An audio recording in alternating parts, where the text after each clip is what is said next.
Hi everyone, it is day 17 after my deep plane lower face and neck lift with Dr. Roy at Siloam Hospital in Kuta, Bali. So checking in to let you know, still wearing my compression bandage obviously, so my instructions from Dr. Roy was to wear this for 2 weeks every day. So I will be doing that up until Monday when I'm back at work, and then I will be wearing it at night for as long as I possibly can. It's 39 degrees again here in Perth today, so it's very, very warm and it's quite humid. Not really enjoying it, but that's okay. So the reason I wanted to catch up with everyone today was to try and explain a little bit about how I organised to have the surgery done. I'm getting quite a few questions from people, which is fine. I love the questions, so please, keep asking the questions. But certainly, it is a little bit. You can be a little bit unsure as to what you should be doing when you're organising your procedure. So this is how I organised my procedure. Now, we have to remember, of course, that Dr. Roy is only one of, I think now 6 doctors that we certainly have listed on the Facebook in Bali page, and that I'm aware of. So every one of those doctors will have a different process to organising the procedures with them, contacting them, consultant meetings, something like that. So yes, please keep that in mind. So if you are not going to be having your surgery done or having a consultation with Dr. Roy, then this will probably not be how things work for you. But there might be some similarities somewhere along the line. So where to begin? I, first of all, had a quote in Perth. I'd seen 2 or 3 different plastic surgeons and cosmetic surgeons in Perth to discuss having SMAS to start with, and then the deep plane lower face and neck lift. So if you don't know the difference between the two, certainly hop onto YouTube and Google it, have a look, and you will see plenty of videos explaining what the difference is between the two. My preference was for deep plane because there's more work done around ligaments, and from what I could see and the information I had and the research I'd done, the information I'd gathered was that this was going to be a longer effect and return on investment, I suppose, as well. The doctors I'd seen in Perth, they all averaged quote-wise around $34,000 to $38,000 for the procedure, including 1 night stay in hospital and anaesthetist's fees, etc. So there could have been extra costs as well on top of all of that, and of course there's no private health insurance that I've been aware of that will cover cosmetic surgery like that. So it's out-of-pocket expense all the way through, maybe a little bit back from Medicare on the odd bits and pieces, but not a lot.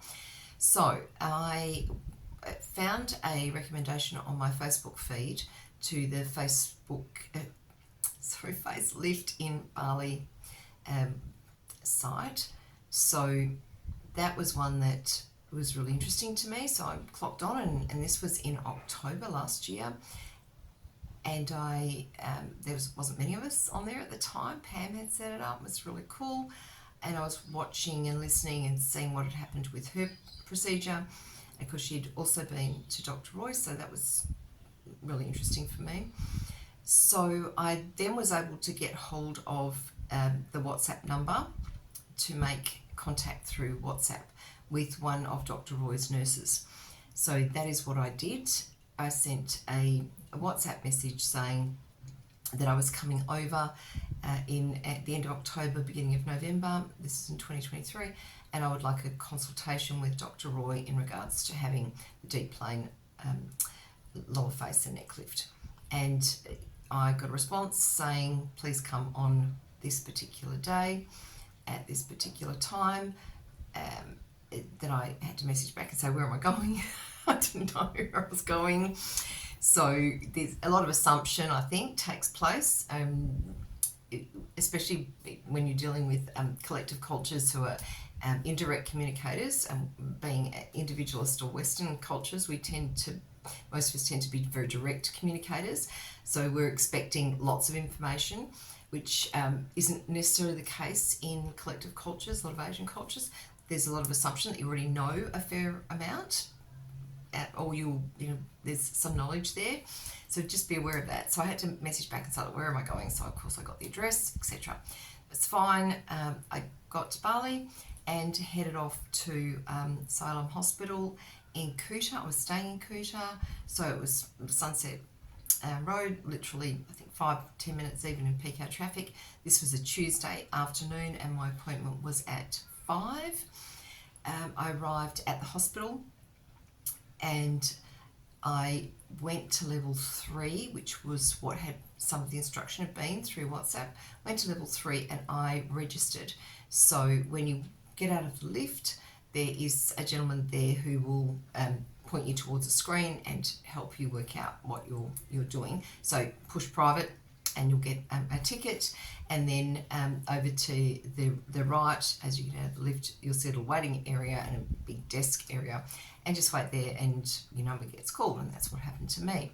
So when I went up and showed them my WhatsApp message saying come and see Dr. Roy at this time, and the first question the gentleman had, who had very good English behind the counter, he said, do you have your passport? And I was like, oh no, I don't have my passport. Do I need my passport? Oh no, I've got to go back and get my passport. And he said, no, look, it's not a problem. Don't worry about it. That's fine. I did give him my driver's license, which I had on me. So they wrote that down as ID. So tip number 1, make sure you take a passport with you. If you don't have your driver's license with you, definitely something with photo ID. So it was good. They gave me another printout, like a scan barcode scan ticket, and sent me to level 5. So I got out of the lift, and as you walk straight out the lift, you'll walk into a desk area, and that is Dr. Roy's reception area. So I handed that over to the lovely lady behind the counter, who I think might have been the nurse that I was actually communicating with. I'm only assuming that, I don't know. So sat down and noticed a lot of Western women and men in the waiting room. There was a lot. It was packed, absolutely packed. And then as I went to sit down, there was one lady who was clearly Australian because of her accent. She was talking to her husband, who was all bandaged up with a big scarf over her head, and she was leaving sort of like, So I was like, okay, all right, there you go. Now I'm getting to see what it's like when you leave.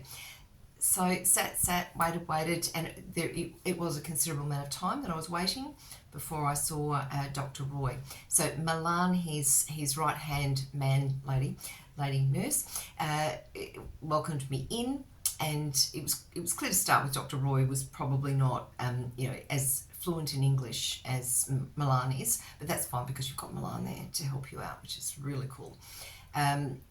Basically, I said, I'm looking for the deep plane lower face and neck lift, and he sort of grabbed my face and went, da-da, like this, and I said, that's it, that's exactly what I want. I don't know about you, but I've even tried those little strappy things, that you pull behind your ears. And when I've done that, which doesn't last very long because they pop off, I got that exact same look that he was giving me. I was like, oh, I'm loving this already. I am seriously loving this already. So basically he said, yes, we can do that for you. And I said, right, okay. And then he said, how long are you here for? And I said, I've got another 2 weeks. And he said, oh, it's not long enough. We need 3 weeks. And I was like, oh, okay, 3 weeks. And then Milan explained to me that you need you overnight in hospital. Sometimes you might need 2 nights, just depends, but usually 1 night. Then you're a week in bandages. You go back and have the bandages removed after a week, and then you get the compression bandage put on. So don't mind the hair, trying to do something with it with the compression bandage. And then so you with the compression bandage for another week. Then you go back and you have your stitches removed from your incisions, which are around your ears, front and back.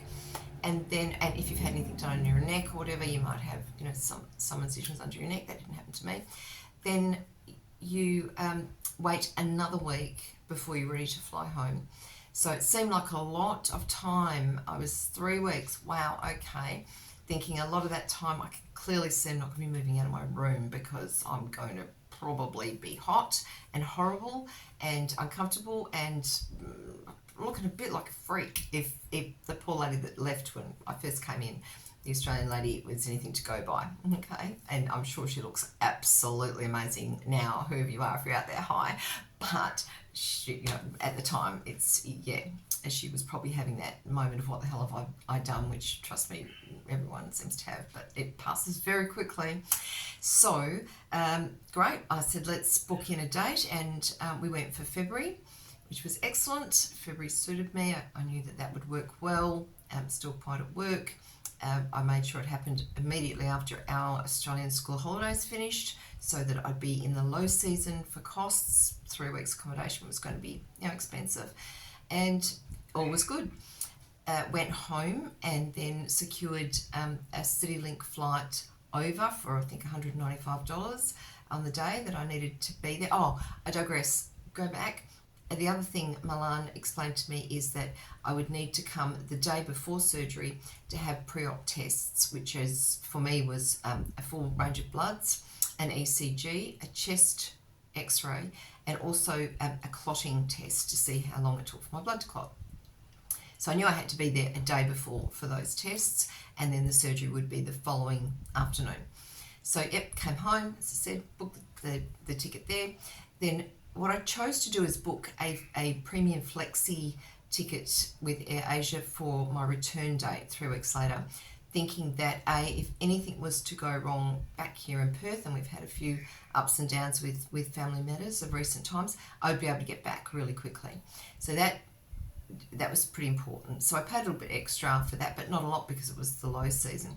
I think maybe $300 or so. I think my tickets all up there and back were maybe close to $600, which is pretty cheap these days. Then I organised my accommodation with the place we pretty much always stay, which is the little 40-bed room in Kuta called the Flora Beach Hotel. We've got great friends who have been staying there since before Jesus was born, and we really love it. It's a very old traditional hotel. There's no room service. There's sort of a bit of breakfast going on, but we tend to go out for our meals. But the staff are lovely. The rooms are old and tired, etc. But you've got a good fridge in most of them. As long as you book a bottom floor room, you've got immediate pool access. Occasionally you end up with some rowdy, noisy people. But what I've noticed every time I've stayed there of late is there is a lot of women over the age of 50 there who are solo travellers. Seems to be the place to go. And it's great because everyone's pretty quiet and just does their own thing, and it's you're not on show to everyone. Like, you can go out, lay by the pool, or be in the pool all wrapped up with your bandages, and there's not many people there if any, to even look at you. Staff are really supportive though, super supportive and helpful. If you need anything, they'll grab it for you. I have Uber delivered to the room. Uber, Gojek delivered food to the room and things. They brought it down to me. It was really sweet. They checked on me in the morning to make sure I was okay. Bought me a cup of coffee. Very sweet. So that's what I did. Got all that organised before the end of the year. Then Christmas came and it was just nuts. Beginning of the year was equally as crazy town. So all of a sudden it was sort of heading towards mid-January, and I'm like, okay, right, I better just double check on everything, because I didn't have an actual date or a time. I had a date. I was going to have my surgery on the 6th. So, and I knew the day before it was the 5th. So obviously, but I didn't have a time or where to go or what would happen. So once again, back onto WhatsApp and had to sort of say, hey, look, just confirming my surgery date's still this date, and so what do I need to do for the pre-op? Where do I need to go? What time do I need to be somewhere? And also just double checked on the price again, because I'd had a quote when I saw Dr. Roy in October of $4,500 inclusive of everything to do with the actual operation, and then around about $400 for the pre-op tests. So, but then I'd been on the Facebook and Bali page, Facelift in Bali page, I'll get it right, and I noticed that people were saying the prices have gone up. So in my WhatsApp message, I did ask, is it still $4,500? And the response came back, no, this year's price is $5,500 or 55,000 rupiah. And I was like, you know what? Okay, it would have been great if, I had the right quote, etc. I didn't, because that's not the way it works with that particular hospital arrangement. So just keep in touch all the time and talk to them on WhatsApp and find out what's going on with prices, etc. So I got my time to come in for the test, which was at 10 o'clock on the 5th, and got there, went again to level 3 at reception, was registered, went back up to level 5, had my ECG, had my weight taken, went downstairs, blood pressure, etc. Went downstairs for my bloods and my clotting test and my chest x-ray, all done in an hour. And that was it. I paid for it all and everything was good. That was that's all I needed to worry about then. Then I really didn't hear anything. And I was sort of texting the nurse saying, oh, look, is everything okay? Am I still booked in tomorrow? What time do I come tomorrow? What do I need to bring? And I didn't hear anything until about 5 o'clock the night before. And the nurse said, no, you booked in, come to the hospital at 2:30 and come to level 5. So I bought a little overnight bag with a nightie and some toiletries, and off I trotted and got there. Milan met me and took me to my room, which is just off to the side on level 5 from the desk and through the glass doors, and a beautiful big room. You'll see my video about that. I did a little video on what it looked like. You've got a TV. It's all very professional. If you closed your eyes, you wouldn't know you were in Bali. The only thing that I did notice is that English isn't fantastic. It's not great, but that was okay.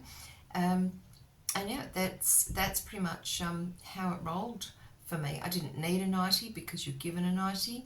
I saw the anaesthetist about an hour later, and then the nurse came in and put a cannula in. It was the most painless cannula I've ever had put in.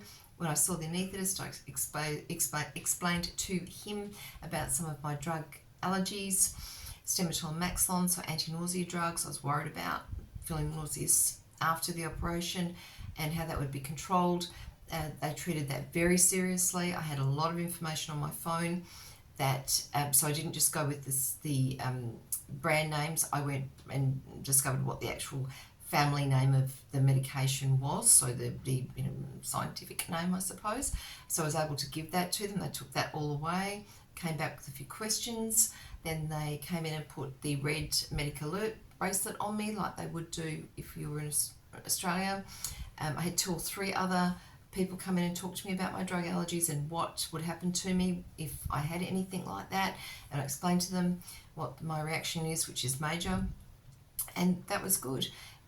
Got all organised, and then about 8 o'clock they came in, 8 p.m. at night they came in for me, went down to the surgery area, and everything was lovely. I had to hop onto the operating table. Can't tell you anything else after that. Woke up at about 12:30, 1:45 in the morning, hideously sore, revolting sore throat and tight and horrible, and I felt like I was being choked to death. I was like...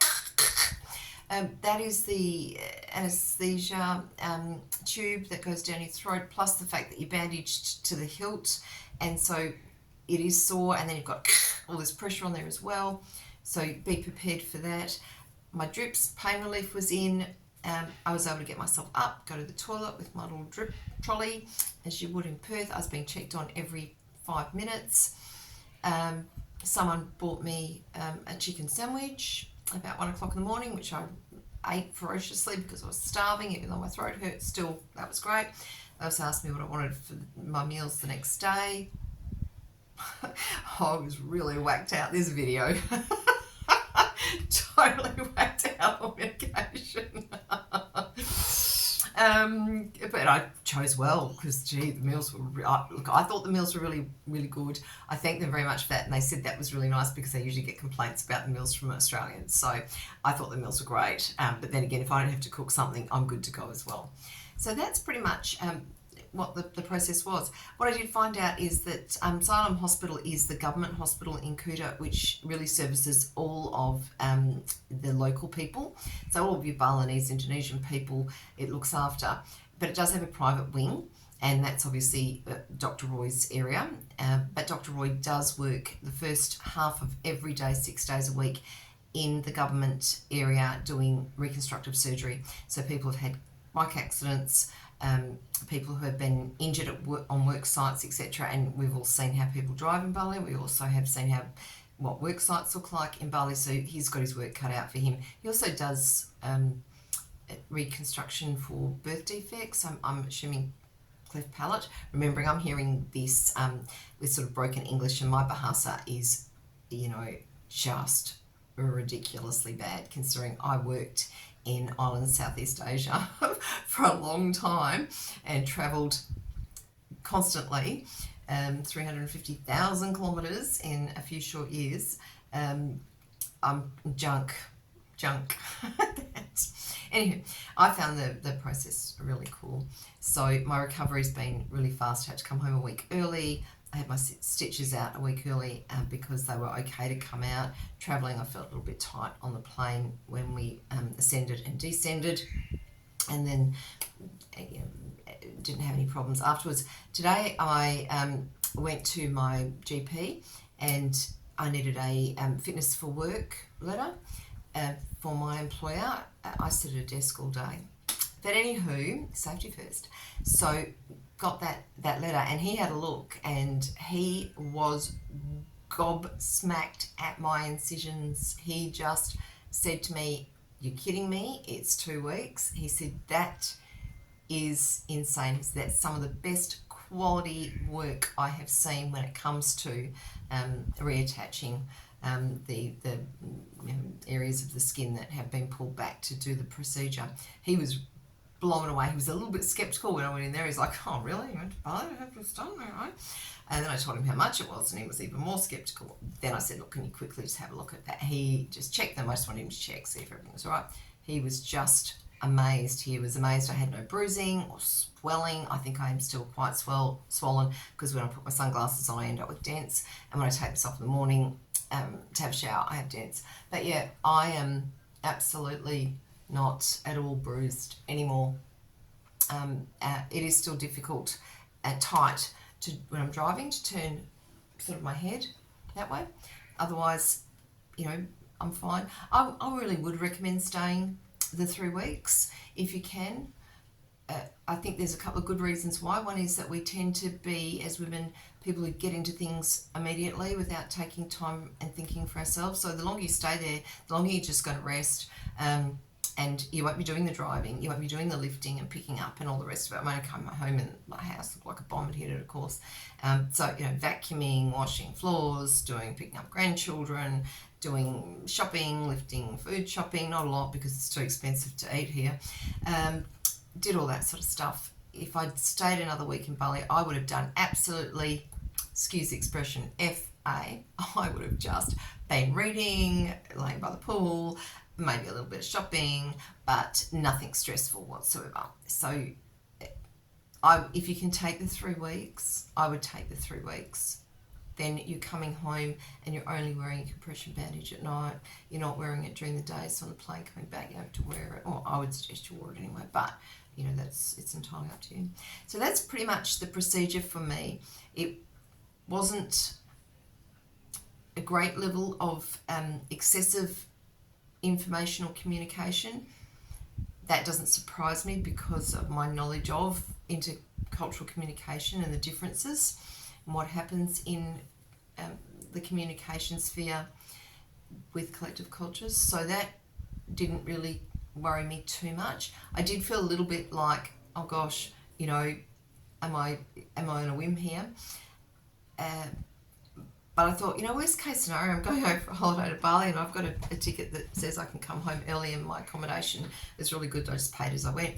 So, that all that sort of thing was really cool for me. And I was just prepared to give it a go. I didn't feel like I had much to lose. I was nervous. I was terrified. I was really terrified. I really was. Absolutely terrified. I haven't had general anaesthetic for a long time. So I was worried about what it was going to be. Those worries were quickly put to rest after the surgery. So I've got plenty of videos for you to have a look at about the process and all the different stages and the different days and the different bruising and the different mood swings and the misery guts part and the, have I done the right thing part and my face hurts part and I'm just, it's hot and horrible and then I feel good days and those sorts of things, some tips and tricks, and there's more that I'm going to talk about later, like glasses, because of course, there's your stitch marks if you're like me and you need a pair of glasses to see everything and anything these days because, you're old and blind. Putting glasses on over bandages is difficult. You can't put them inside bandages, and it's still difficult now when I don't even have my bandage on to put my glasses on so I can see and read posts and things like that. Also, I wear AirPods to listen to podcast music, etc. I wish I'd taken my big earphone-y things with me that sit over the top and sort of have the big cuffed bits. That would have been way more comfortable to wear, because there's no way I could put those little buds into my ears, because that's exactly where your incision is, right on that. There's a word for it, that little bit that sticks into your ear, that little bit of skin. Someone will know what it's called. So there's lots of tips and tricks and things that I've learned as I go along. So I will do some videos on tips and tricks and things like that as well. Meanwhile, I'll leave you with this, and comments great down below. If you're watching this on my YouTube channel, definitely put your comments below in YouTube, and any tips and tricks you've got or any contacts or any experiences you've had, please let me know in the comments section. And it's just great for everybody else to have a look at. But if you're seeing this on the Facebook page, you can still comment, absolutely. But obviously it moves around, the post will move around a little bit on Facebook. It's not as sort of set as the YouTube channel. If you're on YouTube, I'd love you to subscribe and like the video and give me a thumbs up. Set the notifications, because then every time I upload a video, you'll be notified to say that one has been uploaded. Let me know in the comments what you would like me to do videos on. I'm going to continue to be updating. I'll do one on my first day of back at work, reactions if there is any, how I felt, as the weeks go by. And I will absolutely be doing the ongoing photos of different things as well, so the different stages as I go along and recovery. And then I think I probably will do a bit of a video on expectations, because that's a big one. What I thought I was going to get, and then ultimately what I got, and how I feel about that in relation to my age, and what sort of impact I wanted. I was looking for a refreshed look, nothing too extreme, but I had some pain points that had always bothered me. Are they still going to be there in a couple of weeks' time when things have really settled down, or in 3 months' time, or in 6 months' time? I don't know. These are things that we will know as we go along. And I would love to know if you had your surgery done earlier, how you're feeling, and so expectations is one to look out for as well. But again, anything else you'd like to hear about, let me know. And I've got lots of videos going into Asylum Hospital, having my stitches removed, my first unveiling after the surgery, the second unveiling in the consulting rooms, all sorts of different ones to have a look at.